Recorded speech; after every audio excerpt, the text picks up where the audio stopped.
nagize gutya nsanga wowe na Pastor Justin mwakojeje ikaramu muri bino murandika. Oyaje twakojeje umunwa kuri mikoro turavuga. Mwakojeje bibaho muri bino murandika nawe twamuvugije Pastor Mutesi. Aravuga atumubwira ko Impanuro TV yamuvuze neza.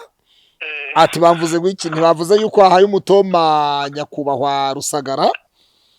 Aravuga ati Imana ibaha umugisha. None rero uri umupapa ukwiriye abana, uri umugabo ukwiriye umugore mwiza nkanjye, urabyumva neza? Mu yandi magambo umva Pastor Mutesi afite umutoma wa danje, ejo ari yabipostinze. Ariko nk'ubwo buriya haba habaye iki kugira ngo umuntu ahita postinga nk'ikintu nk'icyo? Urumva n'umunezero, mbega umunezero, ayo umunezero. Ubwo Rusagara abakoze buriya hari ijambo ryiza aba yamubwiye, ya jambo ryiza wambwiraga. Arasi umugabo we ni fiance we. Nyine urumva iyo hatara, ariko amakuru nifite ngo mu murenge bavuyeyo. Murenge bavuyeyo. Ubwo Mutesi ashobora kuba ari gushaka ibyangombwa. Birashoboka. Justin namubonye yateye yavuze yakoze ngusuhuza nkwifuriza amahoro y'Imana. Wowe ugarutse kubana natwe habwa umugisha n'Imana, ukuboko kwiza kw'Imana nikuboneke kuri wowe. Kuri wowe udukurikiye utameze neza ibihe bitakoroheye, reka nkubwire ngo humura, Uwiteka ni muzima, ashobora byose nta kimunanira. Kandi turagusengera ngo Imana y'amahoro igukingurira imiryango. Pastor, na amahoro? Meze neza, na amahoro. Ndabona ikirere gisa neza mu buryo bumwe cyangwa se ubundi. Reka tubwire abantu bose abatameze neza, abatamerewe neza, tubabwire ngo siko bucya bucyana yandi. Tubabwire ngo bihangane, Uwiteka bakomeze, kandi siko bizahora. Inzira z'Imana zirenga igihumbi mu buryo bumwe cyangwa se ubundi. Turabihanganishije rero abari kure n'abari hafi bose nibahabwa umugisha. Amen. Imana ifite pièce. Imana ifite pièce. Wabonye ko uyu munsi nkoze nambaye ingofero. Mu abantu bajya bambwira batari ko Pastor ukora relax ryari ibintu nk'ibyo mu buryo bumwe cyangwa se ubundi. Pastor ubwo si ubupagani. Ubuhe? Kwambara ingofero. Ubwo kwambara ingofero se? Oya, kwambara ingofero si ubupagani. Pastor Isidore Mbaye haga y'Ubujumbura muzi. Apotre. Uriya ni umusitari wa danje. Aravuga. Ate? Aravuga. Uriya rero uriya n'umwana w'imbere ndani mu cyama cy'i Burundi. Mbaye haga Isidore. Ubundi ni pastor cyangwa umukomedi? Ni apotre. Mbona ari umukomediye kurusha uko ari pastor. Oya, ni apotre. Ni apotre. Ni apotre. Ni umukomediye kurusha uko ari pastor. Oya, ni apotre. Tumusuze Apostle Isidore Mbaye haga i Bujumbura. Duhere ku buyobozi bw'igihugu cy'u Burundi, hama gushika hasi mu mitumba, abo bose banyumba 10, abo bose turabaramukije, turagize bwakeye na ntaryo, turabifurije umugisha w'Imana mu gihugu cy'u Burundi n'abarundi bose aho bari hose ku isi yose mu bihugu bitandukanye, nawo turagize yambu. Ariko banze yuko umwaposo wacu akorera igitera. Uravuga kuri Apostle Mignoni? Apotre Mignoni yateguye igiterane n'ibyo agitegurana n'itoro ryitwa agitegurana no mu docteur w'umudamu witwa Chantari, hamwe n'itoro ryitwa New Creation i Bujumbura. Nyuma yaho rero abantu baritegura mu kwitegura, ndetse n'abanyarwanda bamwe bagomba gushyigikira amavuta y'intumwa. Bamwe banyuriye hasi, banyuriye ubutaka, banyuriye Butare na Kanyaru, abandi banyura Nemba, Bugesera, Kirundo, abandi banyura mu kirere, bafata rutema ikirere. Bashitseyo rero nyuma bari barandahawe n'icyangombwa cyo kwemererwa igiterane, ariko kandi buki giterane kiba baza kwakira ubutumwa kandi bwanditse, inyandiko yanditse ngo igikorane kirahagaze, ngo bitewe n'imvo zimwe na zimwe zidasobanutse kuri bamwe, ariko ngire ngo ku gihugu cy'u Burundi zari zisigutse. Mignoni barahiye. Apostle wacu Mignoni babibaye gutyo. Uko byagenze. Yari yagisengeye. yari yasenze buriya erega hari ibintu abantu bagira ngo baba bashaka kuvuguruza Imana. Hari ibyo dusengera Imana ikadusubiza, hari n'igihe dusenga Imana ntisubize, ahubwo Imana igasubirisha igikorwa ibigomba gukora. Yego, kuko ngo buriya nticyari cyemewe, ntabwo cyari cyemewe neza cyane. Aha, urakomeye pastor. Yego, turakomeye. Mu Bugesera turagumye. Muragumye. Kuranakeye rero. Iri jambo ubwira abantu batari bashaka. Abatarashaka reka mbifurize kugira urugo rwiza. Gushaka ni byiza, ni iby'umugisha mu buryo bumwe cyangwa se ubundi, kandi iyo ibintu biri mu Imana byose birashoboka. Hari abantu bagiye bavuga ngo urashatse, ngo ntushatse umudiyasipora uzicuza. Ubu ntabwo uricuza? Nicuza? Ibyo ntaho bihuriye. Urugo rwo ko rumeze neza. Umudiyasipora se umudiyasipora se ubwicyarusha umunyarwanda nabo ni abanyarwanda, ni uko bitwa ngo bari mu bindi bihugu, ariko se umudiyasipora kuba yaba afite inkirenga ubwenegihugu, kuba afite ubwenegihugu bwa Amerika cyangwa ubwenegihugu bwa Canada cyangwa bwa Australia cyangwa se ubwo mu bihugu by'Uburayi bikamugira umudiyasipora, cyangwa se abatuye mu kindi gihugu runaka kitari u Rwanda, ibyo bikamugira umudiyasipora. Nibwira yuko ibyo atari byo, kuko umugore si ubudiyasipora. Umugore n'ubu muntu ni ukuba ari igitsina gore nyine, hanyuma ikindi akaba afite indangagaciro ngewe ubwanjye nifuza cyangwa nifuzaga kuzabona ufite izo ndangagaciro.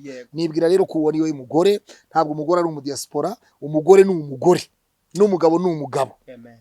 Ahubwo ushobora gusanga iyo nshaka umudiyasipora nari kuba niteje n'ibibazo bitandukanye. Icya mbere nari gukora ubukwe n'umudiyasipora agahita yisubirirayo, akagenda agategereza imyaka 2-3 ategereje ngo aransabira ibyangombwa bimwe bitanaboneka ku gihe. Urumva cya gihe rero karori ka mama ugasanga aribabariye, Marigarita ugasanga yifitiye ibibazo. Urabyumva neza? Bivuze iki rero? Ibyo rero uwo nashatse arampagije kandi aranyuze, meze neza, ndanezerewe hoya reba itoto do. Meze neza. Immaculée, I love you so much my baby. Hallelujah. Rimoshataka. Pastor, reka dukomeze.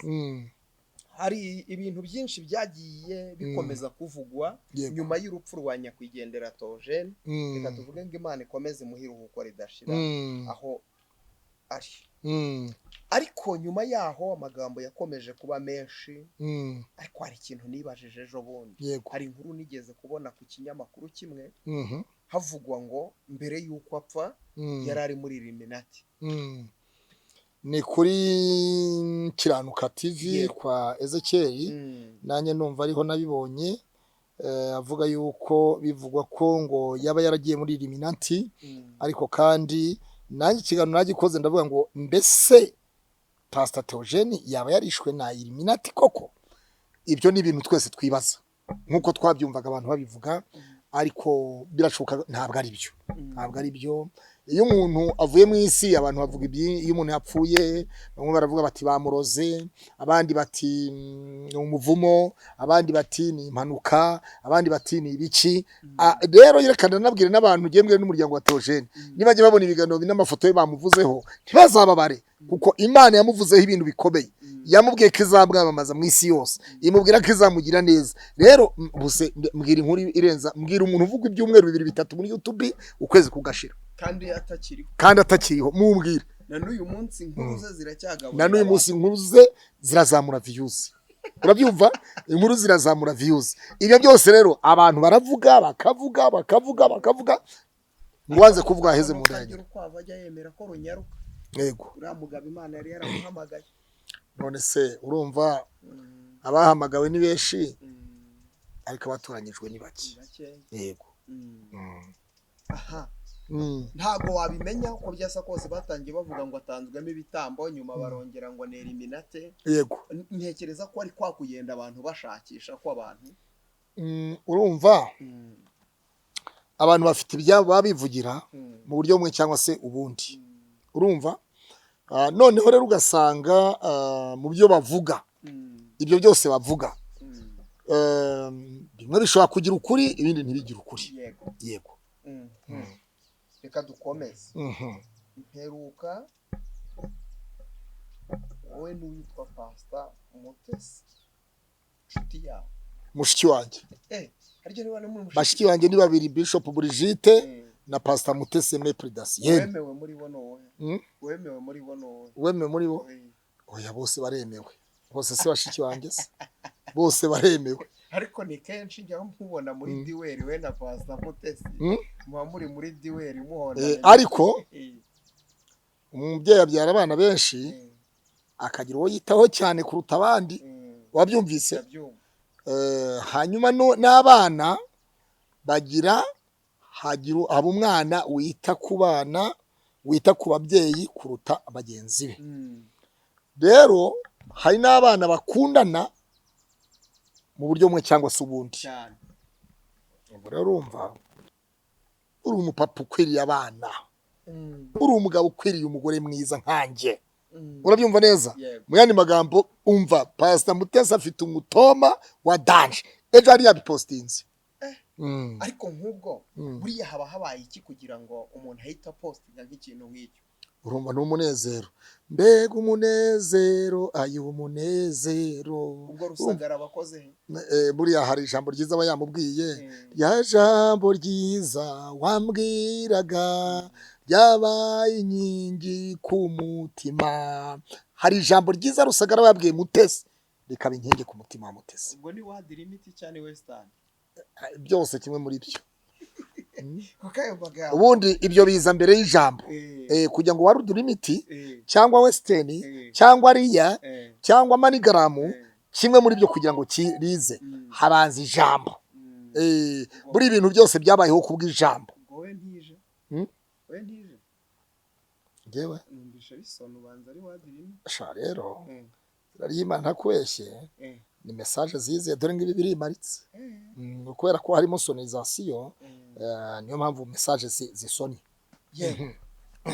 byanze bikunze hari ijambo yabwiwe oya niko bimeze buriya rero kamabwire ijambo ryiza ni mugenzi w'Imana umugore akeneye ijambo ryiza fiance abakeneye ijambo ryiza umugabo akeneye ijambo ryiza hari ikiganiro cy'abadivantiste bajye bavuga ngo duhumurizanye kuri radio y'abadivantiste ijwi ry'ibyiringiro hari ikiganiro kibaho cyitwa ngo duhumurizanye umugabo akeneye guhumuriza umugore n'umugore agomba guhumuriza umugabo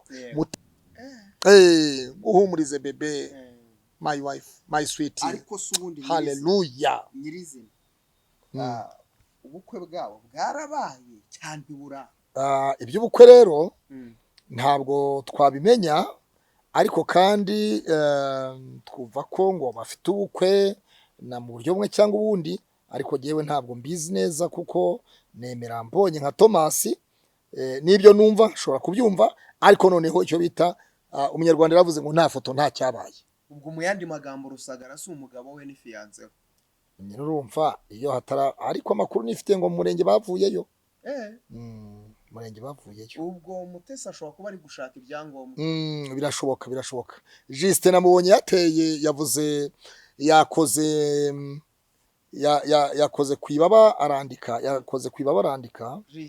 Juste pasteur ikibazo rero ndabona telefone niba telefone ya Juste rabaye iki ntabwo mbizi kuko rwose yakoze muri wino arandika Juste yakoze muri wino arandika na Pasi w'Impanuro TV nibo bakoze ubu nagira ngo mpamagara umwe muri bo nibo bafite ubwimba mbaze ntariko se ko mwakoze muri wino mukandika ibintu bimeze biti ubundi cyangwa uhamagare mushiki wanjye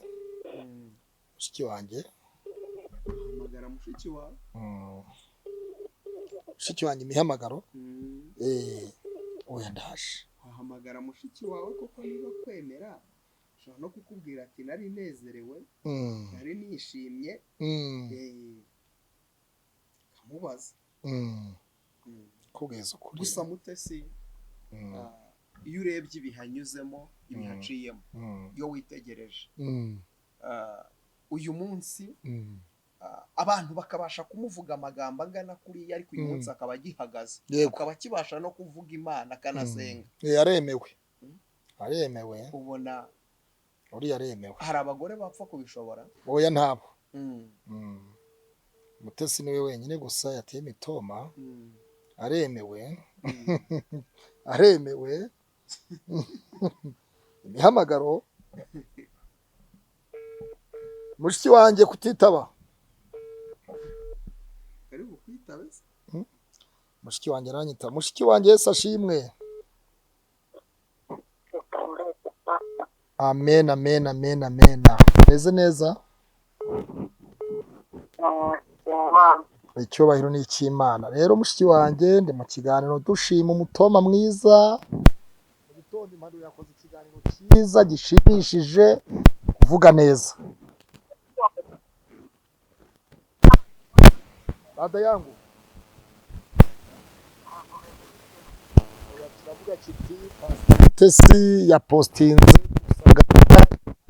mwiza aya matora muri iki gihugu y'abantu bazi gutanga umutoma mwiza ariko ku muntu umwe uko pastor ku mwanya wo kubaka ingo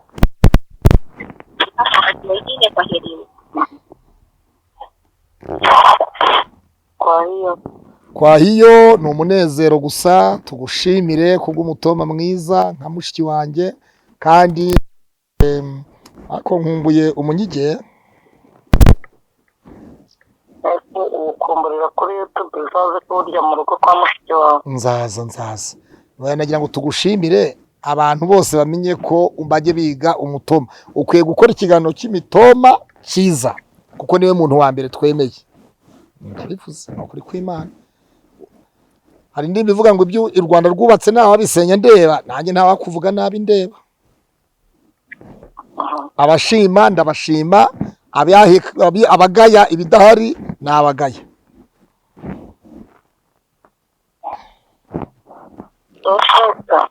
asante sana dada yangu barikiwe sana mchana mwema na wewe pia amin amin usalimie wa nyumbani watoto walienda shuleni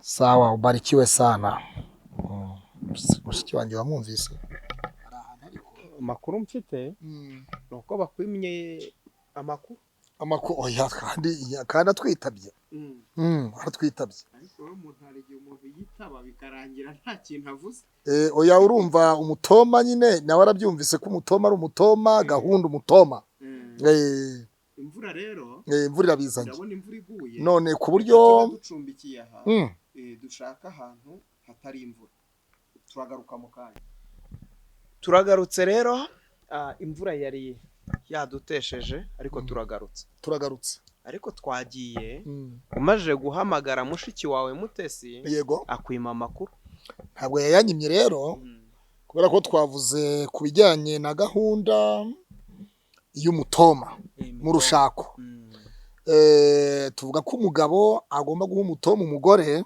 n'umugore agaha umutoma umugabo uvuga iki ku bantu bavuga ko Pastor Mutesi ari umupagani nibo bapagani Mutesi kuba ari umupagani ubupagani bupimishwa iki se kuba agiye gushaka umugabo ngo niba ari uwa kangahe niyo yaba uwa 10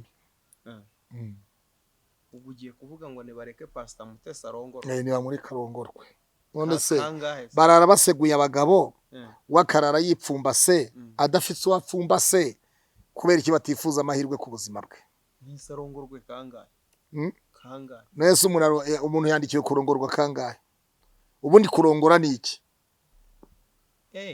no kuvuga ngo hari ukurongora nge ndi kuvuga kubaka urugo kubaka urugo barwubaka kangahe se ubundi barwubaka kangahe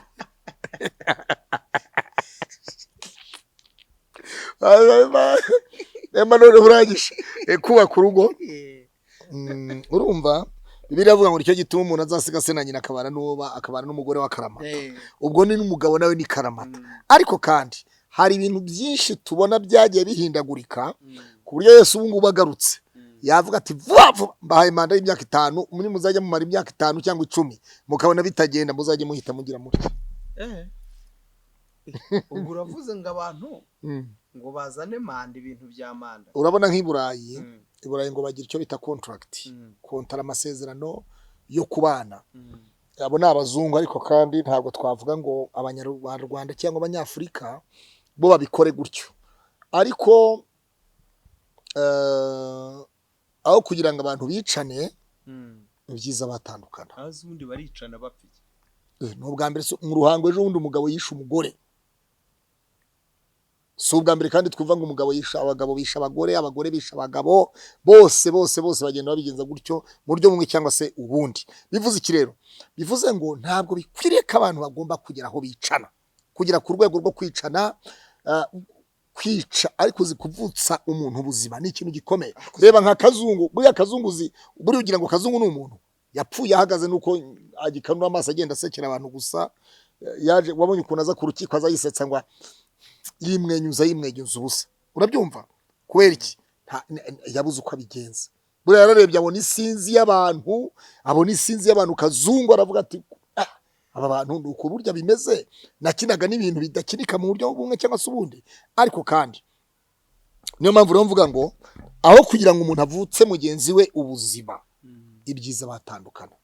Ubwo uramubwiye ngo na hariya n'ibyanga azongera agerageza. Pasayema ibyo ntabyo mvuze, niho ubyivugiye, ariko kandi ariko uvuze ngo hamagara Yesu zarebe, hamagara Yesu azarebe. Yesu naza kureba rero araza kumirwa. Ntabwo azumirwa kuko abantu bashatse kabiri cyangwa gatatu, ahubwo azumizwa nuko abantu bica abandi babavutsa ubuzima. Uwashatse rimwe yishe umuntu, icyo ni icyaha kiruta gushaka kabiri. Uwashatse rimwe yagambaniye mugenzi we mu kazi, icyo ni icyaha kiruta gushaka kabiri. Uwashatse rimwe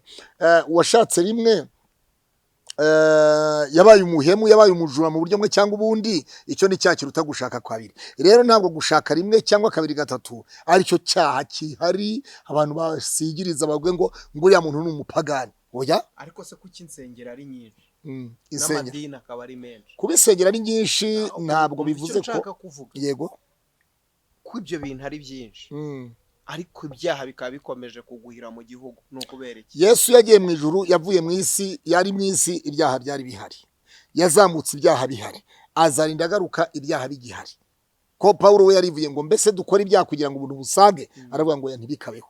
Ni iki cyadutandukanye n'urukundo rwa Kristo? Ni ukurara, ni ukwambara ubusa, no gutotezwa, ni ibiki? Urabyumva neza? Rero Yesu azarinda agaruka ibyaha bikiri mu isi, abakira ibyashwe byo biravuga ngo uwanduye yagumye yere, uwanduye yagumye yandure, uwera agumye yere, uwanduye yagumye yandure. Ngo dore ndi Alufa na Omega, ndaza vuba. Ngo hahirwa abamesera ibishura byabo. Wabyumvise neza? Ngo hahirwa abamesera ibishura byabo, abamesa ibishura byabo, kugira ngo umwana w'umuntu nagaruka azasanga abo bantu bafite umutima uboneye. Buriya pastor, yego, ubu hari abantu bagisenga baharanira kujya mu ijuru? Barahari rwose, barahari. Hari abasenga basaba amafaranga, hari abasenga basaba gukira sida, hari abasenga bakira gukira kanseri, diyabeti, hari abasenga ngo babone abagore, hari abasenga babone abagabo, hari abasenga babone akazi, hari abasenga bavuga ngo Mana mbere y'ibindi byose uzampa ubugingo buhoraho. Abo barahari. Gusa ubundi hari umuntu usenga ngo abone umugore cyane, aramubuze se? kugira ngo buriya we ntiwamusengeye usibye kutabwira abantu ko wasengeye umugore. Waramusengeye uriya mugore wawe ni gahunda, aremewe. Ariko reka tuvuge iki kintu pastor. Wajyaga ngo pastor ngo boreho ngo ngiye kuri kaminuza y'u Rwanda Butarengeye Butare kureba umugore, kureba fiance. Ndabyibuka ema. Warahinze kandi wasaruye neza. None reka twibaze, njyewe ikintu kirimo gitera ubwoba, ibyo byose biraba. Satani niwe ubiba iyo mbuto, akayibiba mu bantu. Ejo abantu bagatandukana, ejo abantu bagasenya, ejo ukabona abantu baricana, none ukabona umuntu nka Kazungu udafite umutima umucira urubanza. Yego. Ariko se mu gihe gisa n'iki ngiki, kandi wareba ukabona abantu barushaho kuba abapagani, koko abantu baracyasenga ya Mana ya kera, cyangwa Imana nayo yabaye insitari? Ntabwo Imana yabaye insitari. Imana ni Imana irihagije ubwayo, ni Imana y'isi n'ijuru. Turayivuga, mu Rwanda bakayivuga, i Burundi barayivuga, Kongo barayivuga, Tanzania niyo bavuga, isi yose, Abanyaburayi, Canada, Amerika, Australia, isi yose muri rusange bavuga Imana. Ariko kandi Imana tuvuga, ubundi Imana ku isi Imana ni nyinshi. Tanzania nigeze kujya kubwiriza ahantu bita Mwanza, barambwira ngo sasa Rwanda mnapenda kusema Mungu Mungu Mungu Mungu, ngo mu Rwanda mukunda kuvuga ngo Imana Imana Imana Imana Imana Imana, ngo afadhali kusema Yesu Yesu Yesu Yesu Yesu, ngo kwa sababu wa Mungu ni wengi, ngo lakini Yesu ni mmoja, ngo Imana ni nyinshi, ngo ariko Yesu ni umwe. Bivuze iki rero? Imana ni nyinshi ariko Yesu ni umwe. Ariko icyo tuvuga cyo ni kimwe, ntabwo abantu bakwiriye kwicana mu rushako kubera ko batinya kuzongera, umwe atinya kuzongera gushaka, ahubwo aho kugira ngo abantu bicane, genda bakosera kugira ngo rwose umwanya urukunda nyurukwe, cyane ko n'itegeko nshinga rya Repubulika riranabivuga. Ase no ntokorodi bikuzanye pasiteri rwose, bikuzanye rwose. Ubu bwiye abantu nyarwanda bose ngo batandukane. Oya, ntabwo navuze ngo batandukane. Rese je sinubatse. Ntabwo mubyumvishije mwabantu. Je se sinubatse ko borureba press se. Press. Borureba press se mwana waje. Ukanguriye abantu bose. Navuze ngo subiremo. Aho kugira ngo umugabo n'umugore bicane bagire ku rwego rwo kwicana. Ibyiza bagira gutyo ba separating. Ntabwo bakwihangana. Kwihangana se nyine kwihangana yo kubuza. Ubu ntabwo bakuzanira ituro ukabasengera. Gusenga turasenga ariko kandi tugatanga n'ubujyanama. Ntabwo wumvishije wa wundi wavuze ngo niba hari umugabo ushaka kuguta zana ituro mutegeka garuka ni Yongwe. Ariko kandi si impamya yuko ariko bigenda, ni Yongwe yarabivuze. Urumva? Yaravuze ngo mutegeka garuke. Gutegeka ibyo biratandukanye no gutegeka no kugaruka. Buri ikimana ijambo ravuga ngo ikimana yafatanyije ntakagira ugitandukanya. Mu mirambagirize y'umusore n'umukobwa cyangwa y'umugabo n'umugore, buriya hari iby'Imana barafatanyije kera. Kera. Disi Yongwe nta kivuga araho. Aravuga ari kuri cano yiwe gutyo bintu nk'ibyo araho. Kiga mbona mukunda kumurwanya mwaramucecekesheje. Ngoya ntabwo twamucecekesha. Yongwe bamucecekesha. Reka. Ntabwo Yongwe bamucecekesha ngo bishoboke. Akanwa kiwe se ninde ntabwo bamucecekesha Yongwe ngo bikunde.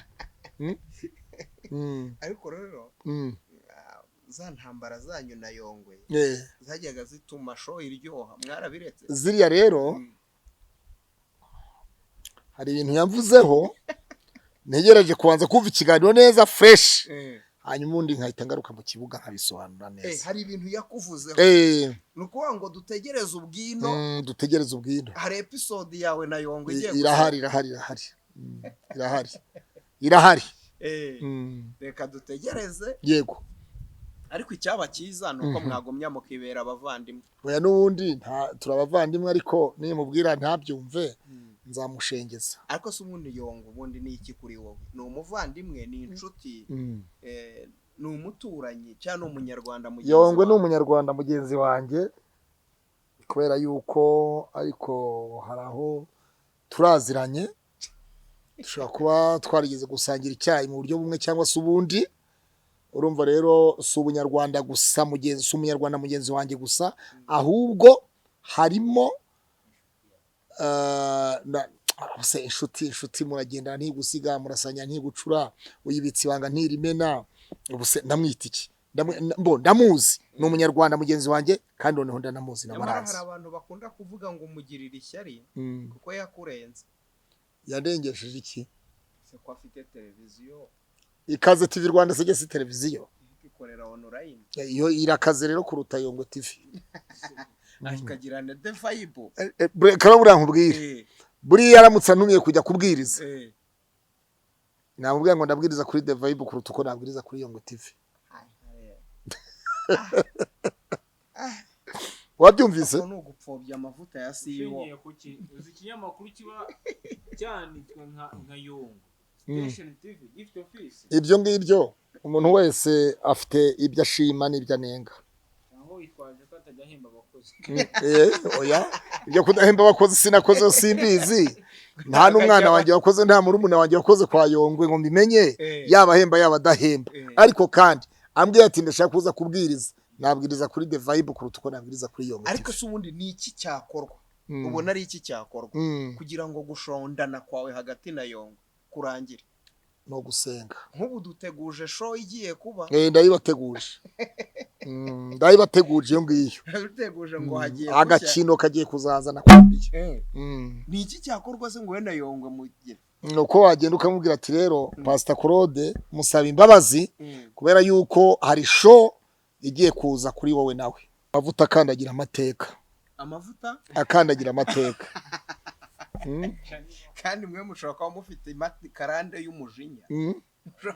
Iyo rero ntahitaba hari karande y'umujinya. Pastor byose ku Mana birashoboka.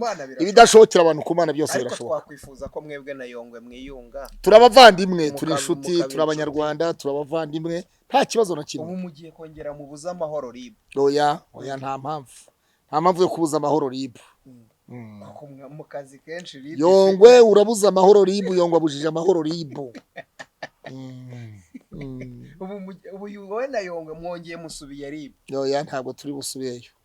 Kandi umva mugiye kongera kuhatwika. Ntabwo turi busubireyo. Ngomba kubanza kumva ikiganiro nkagikurikirana neza fresh. Hanyuma noneho nzagaruka nkubwira icyavuye. Wese waretse kuza kuvuga ukajya kumureka. Oya ntabwo namureka. Ariko nzongera kurega Yongwe. Ako se ubundi mureke nk'abantu babagabo. Nk'abantu babagabo muzasaba uruhushya leta. Tubashakira ikibuga. Kera abasore n'ubundi bajyaga mu kibuga. Mujye mu kibuga bagaciraniramo hanyuma uwigaranze undi akaba ari uyobora umwe uwo hasa kubaha umukuru.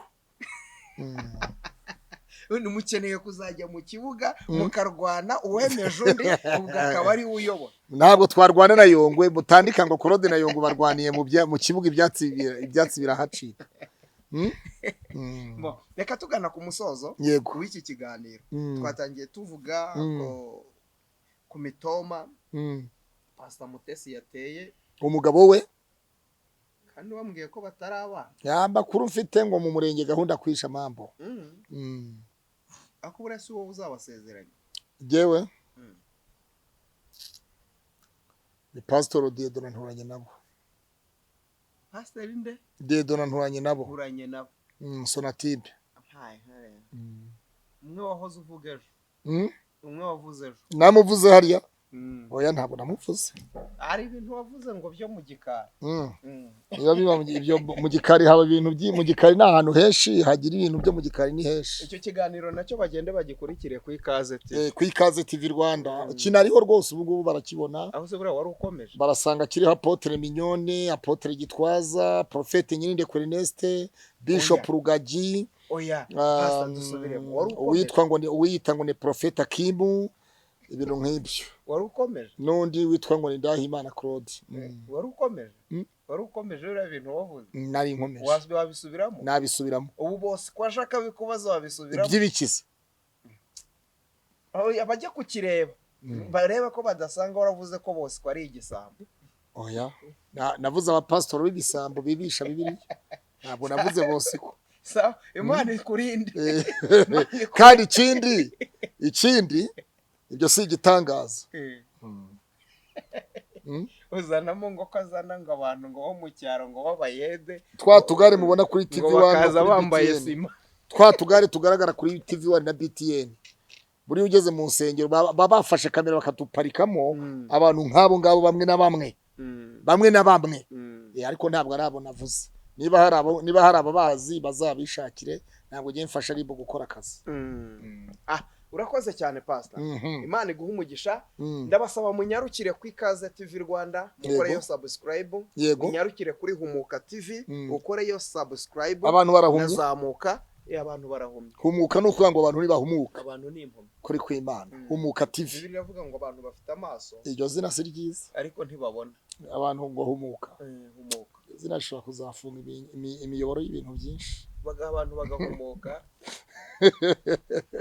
Hari ibintu bishobora kuzifungira mu miyoboro ugasanga ibibazo birakaze. Abantu bahumutse. Bahumutse. Kuko mu guhuma kw'abantu niho abandi bungukira. Reka tubitega amaso turebe. Ntawamenya. Koraho subscribe urara. Hanyuma nagerageje ku murongo wa telefone, nagerageje guhamagara Pastor Justin ngo tumubaze ukuntu yakojeje ikaramu muri wino arandika. Hanyuma kuko kuri flash niho menyereye abasore nk'aba bavuga ngo yakojeje mu ikaramu wino, ngo yakojeje ikaramu muri wino barandika. Agaseke k'amakuru reka tugahere muri Kongo. Agaseke k'amakuru reka tugahere kwa Pastor Mutesi. Pastor Mutesi yakojeje ikaramu muri wino arandika. Wasoje cyaro cyahamagara Just ndimo ndamushaka. Just ndimo ndamushaka bitewe n'impamvu imwe cyangwa ebyiri. Umugaruye mu matiku. Just ubundi se nta yabamo yavuyemo se. Yabagamo atagira kamera none asigaye afite kamera. Asubara kwita waramuriye kamera. Ahubwo na yarayibonye nshyashya. Jewe mfite ikibazo. Mwana matiko ya Just. Basa korode baramuborotse. Oya se bivuga kuboroka. Baramuborotse. Oya ntabwo bivuze Just yaborotse korode. Oya Nuko kandi nimero ntayiriho. Nimero ntayiriho. Umugore sari kukubwira. Ahubwo turebe neza niba ataratashye nimugoroba moto bakayimwiba telefone nta bamenya. Just turebe kuko Just runda nta uriho. Bara yuko reka duhamagare Paso wa Impanuro TV agaseke k'amakuru kenshi niho ndakabonye. Bakojeje ikaramu muri wino barandika ejo. Impanuro TV aremewe. Tanja akenyeri kyohereza injana.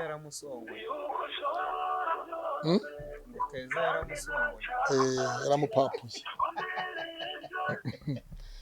Impanuro. Yes. Turagusuje mu izina rya Yesu Kristo. Amena. Ikaze TV Rwanda, Humuka TV na Zamuka TV. Humuka abantu barahumye ngo bahumuke. Humuka ni ya Pastor Emma uramuzi wa Kimironko Kibagabaga aho mu bakire. Oya hari izina yari ifite. Harya yitwa gute byari rirerire. Umugambi w'Imana ntuzayoba. Umugambi w'Imana TV niyo narinzi. Ubu rero ari umugambi w'Imana urahari ari na Humuka TV na Zamuka TV. Zamuka TV ntuyivuge nabi kuko wasanga wikoze mu nda. Oya ntabwo nayivuge nabi Zamuka urumva ndumva ari cyashye.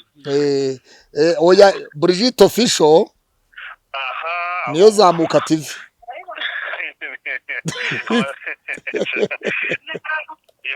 Inama twarayikoze kweli.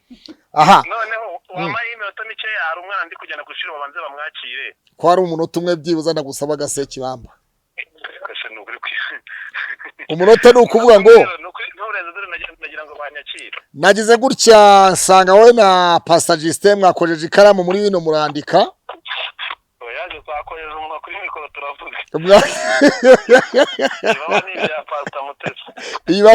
Mwakojeje bibaho muri bino murandika nawe twamuvugije Pastor Mutesi.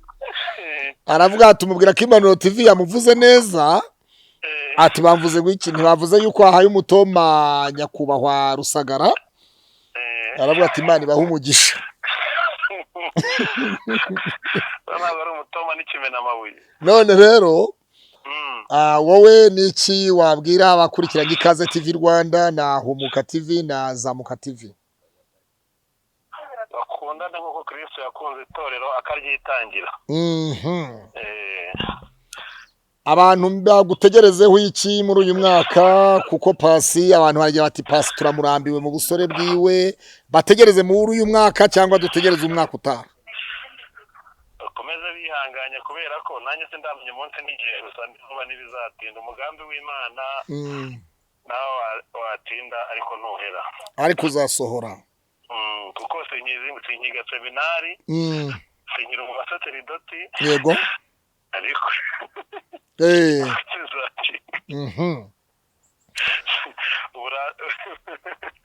uraza kiraba titire y'umupira. Titire rero biragoye kuyimenya kuko havuzwe byinshi muri iki kiganiro bitandukanye bitari kuri wowe. Ubwo birasaba ngo tuze kureba intro ikivuga. Umugambi w'Imana TV Zamuka TV. Kuko yongo yavuzeho ibintu bikaze. Yongo yavuzeho ibintu bikaze nimo ndategura niba turi butegure teri tuzahuriramo nawe ntabwo ndabimenya. Kuko ribu yo ntituzasubirayo. ribu yo ntabwo usubira iyo muri ribu byararangiye ntabwo tuzasubirayo ahubwo tuzadukoresha ribu ihagira ibibazo byo kwikora ibibazo bya kazungu ikikora n'ibibazo by'abapasiteri bari gukubitana hasi ntabwo byavamo reka tworohereze ribu akazi aho gakira karengiye tuba tukarengurira amakuru mfite ushobora kuba wajyanye umwana ku ishuri pasi waba warabyaye umwana watumye waba ugeze kujya segonderi ko tuzi ko nta nivamo twigeze twumva wateye yewe mfite n'abana biga kaminuza ihuye mafite abana babiri biga yego n'ubu no mu Rwanda uyu mwana abaye wa kangahera wa mwana witwa Regis wihuye nawe yaba ari muri abo ngabo Regis nawe yarakoze ikizamini yaratsinze ubu yageze ku ishuri kera amena mu bana bawe bandi hari umwana wawe witwa Minyoni Rwagihuta ufite utwana baririmbana twiza tubazi ku Mpanuro TV ejo yagize gutya asohoka mu nzu nyuma umuriro uhita ufata inzu inzira gurumana waba umuteganyiriza iki muri babajengezeho n'igisigaye no kujya kumutabariza yego ubu numva rero muri raza gukurikiraho niba muri ibi ngibi murakoze cyane reka tugushimire pasi hari cyo mubaza manywe Bishop Manuel ngo ntacyo akubaza Manuel so gutabifite ikibazo mbabazi ntumwa urumva azagira niba keza yaramusongo amakuru ahari nuko keza ngo aho wari utegereje piyese ikibazo ntabwo gisengeye ni ukuri kw'Imana ntabwo ari icy'umukozi w'Imana oya amakuru ahari keza nuko ari umupagani urumva umugisha w'Imana ubane nawe kandi n'umuhorane muri ibyo biganiro kandi uwo mwana umubwire ngo umuhanuzi w'isi yose amusabiye umugisha ubwenge ubumenyi atera imbere aziga atera imbere azagere kure azakora ibikomeye n'umutsinzi ntazatsindwa mu izina rya Yesu reka mwavugane na pastor abanza mutengere banza muvugane na pastor ni kuri kamera ubwira banza mwibwira amazina mubwire n'ibiki byose alo umwana uraho neza bakwita nde Pacifique kwizera yego none se ubyarwa na kwizera Pacifique n'ubundi oya nuko nibyo tukwifurije urakoze cyane Imana ibane nawe muri icyo kigo uri umutsinzi n'uro gutsindwa sawa sawa musubiza pasi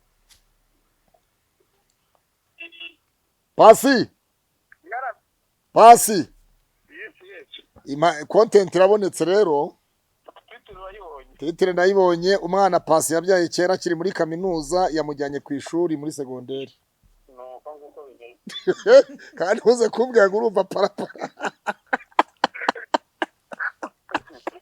abana bafite urebe n'ikiganiro nagishizeho reka uyu wamubyaye ukiri muri kaminuza i Butare ntabwo namubyaye niga muri kaminuza gusa ahubwo namubyaye kera mbere yuko nanjye mvuka kuko Imana yari yabiteguye ko nzamubyara oya mbere yuko uvuka ntabwo ari kubyara pasi reka tugushimire inshuti yacu sawa habwa umugisha titire yabonetse